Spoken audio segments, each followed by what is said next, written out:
Hej og velkommen til den her korte præsentation af ViVideo. Jeg vil lige starte med at vise en nem måde, i hvert fald for os med Unilogin, og gå ind på ViVideo. Hvis vi går ind på den hjemmeside, der hedder SkoleTube, se, den kommer her allerede. På SkoleTube, der er en hel række forskellige applikationer, som vi kan få lov at bruge her, men heroppe i hjørnet har vi ViVideo. Nu er jeg logget ind, ellers vil den bede om Unilogin, når man logger ind på SkoleTube, for at tilgå de her forskellige applikationer. Men vi vil gøre det her, at vi vælger at lave en ny. Her kan jeg så vælge at gå ind og redigere i en video, som allerede er lavet, eller jeg kan lave et nyt projekt. Vi prøver at lave et nyt projekt her og trykker Next. Så vil den gerne have en titel. Vi kan kalde den her Intro til ViVideo. Så kan man lave her under neden en yderligere beskrivelse af, hvad det kommer til at indeholde. Vi holder ved det her. Så er der så nogle film her allerede, som jeg har haft lagt ind tidligere. Og den spørger bare om den skal lægge dem med ind allerede her fra starten af, og det vælger vi, at den gør. Og så har jeg dem herop til at trække ned, hvis så fremt jeg ønsker det. Vil jeg nu hente en ny film ind, lad os sige, at jeg har taget en lille film med min mobiltelefon gemt på computeren, jamen så går jeg ind i den her, der hedder Import Media, trykker en gang. Hernede er nogle forskellige steder, jeg kan vælge at hente fra direkte. Jeg har det til at ligge på en mappe på min computer.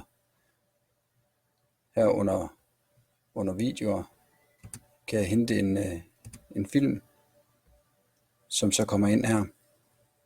Den skal lige bearbejdes et øjeblik. Udover det at lægge filmklip ind, som kan redigeres, kan jeg også lægge billeder ind. I det her tilfælde her har jeg et billede, som jeg gerne vil have lagt ind her. Her viser den billedet, kan vi se hernede, i 5 sekunder. Til det billede vil jeg gerne have noget lyd. Jeg kan gå ind her og vælge at optage lyd.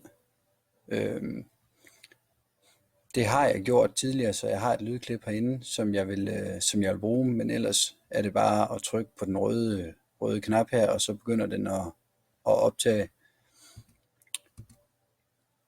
Jeg har et lydklip her, som jeg gerne vil have flettet sammen med mit billede. Det trækker jeg ned og ligger hernede under den, der hedder audio hernede. Og nu kan vi godt se, lydfilen her var 15 sekunder, og billedet blev som sagt kun vist i 5 sekunder. Det jeg så kan gøre her, det er, at jeg kan strække billedet sådan, at det bliver vist lige så lang tid, som lydklippet det vil vare. Og det kan jeg blive ved med. Jeg kan lægge flere billeder ind, eller jeg kan lægge filmklip ind, og jeg kan redigere, som jeg vil. Jeg kan også gå ind og vælge forskellige forsider for eksempel, eller hvis der kommer ophold mellem et par billeder, hvor der kommer en ny overskrift, så kan jeg gå ind og vælge det herinde. Jeg kan gå ind og vælge forskellige lyde. Jeg kan gå ind her og bede den om at fade ud og fade ind og gøre en hel masse forskellige ting her. Jeg kan også gå ind og vælge et tema på min video. Der er masser af muligheder, og det er bare at komme i gang og prøve det og lege lidt med det. Når min video, min redigering nu er færdig, jamen så skal jeg have afsluttet, og det gør jeg heroppe under Finish. Så spørger den for en titel. Vi kalder den ViVideo her igen. trykker sæt. Så spørger den, hvilken kvalitet vi skal gemme videoen i. Der kan være fordele og ulemper ved begge kvaliteter her. Man kan sige, vælger vi den på 480 pixels, jamen så er den rimelig håndterbar. Den fylder ikke så meget, og den er hurtig at lægge op på YouTube for eksempel. Vælger man den nu i 720, jamen så er den selvfølgelig lidt mere tung, og har man en dårlig netværksforbindelse, jamen så kommer det til at tage lang tid at arbejde med. Den her video vil jeg gerne have lagt op på YouTube. Jeg vælger i det her tilfælde den høje opløsning, og så kan jeg hernede vælge, at jeg vil gerne have den lagt direkte op på YouTube. Det vælger jeg her. Og så trykker jeg Finish.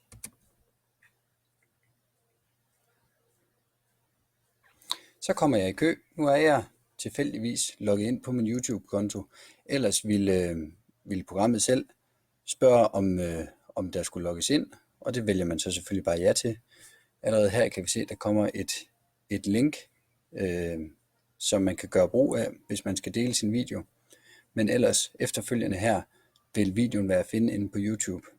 Jeg kan også her, når videoen er færdig, nu kan vi se, det tager lidt tid. Det kom så allerede der.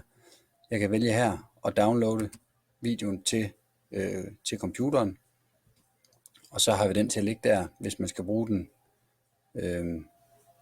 Det vælger jeg ikke at gøre, fordi nu ved jeg jo, at den allerede ligger op på YouTube. Jeg håber, at den her lille introduktion til VidVideo har gjort, at du vil prøve at bruge det til at redigere noget video. Selv synes jeg, det er ret nemt at gå til. Så jeg håber, at det her vil gøre, at du kommer til at bruge det.